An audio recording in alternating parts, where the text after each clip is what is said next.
Chicken lollipop তো অনেক খেয়েছেন, এবার চিংড়ি ললিপপ বানিয়ে খেয়ে দেখবেন, খুবই মজাদার এই চিংড়ি ললিপপ। আসসালামু আলাইকুম। এখানে আমি নিয়ে নিলাম মাঝারি সাইজের চিংড়ি, হালকা মাথা কেটে আর পিঠের অংশ থেকে কেটে রগ ফেলে দিলাম। এরপর সবগুলো একটা শেপ তৈরি করে নিলাম আর মাথাগুলি ব্লেন্ড করে নিলাম। চিংড়িগুলি হলুদ, মরিচ, লবণ, জিরা, আদা রসুন দিয়ে মাখিয়ে ফ্রাই প্যানে তেল গরম করে হালকা ভেজে নিলাম।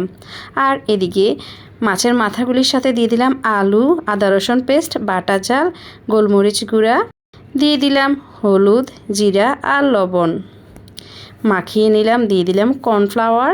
এখানে আমি ময়দা ইউজ করেছি ডোটা শক্ত হওয়ার জন্য।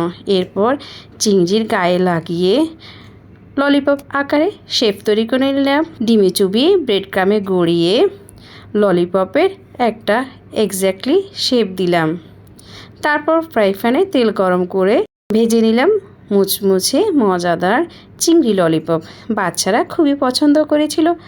বিকেলের নাস্তা হিসেবে খুবই দারুণ এই চিংড়ি ললিপপ। ধন্যবাদ।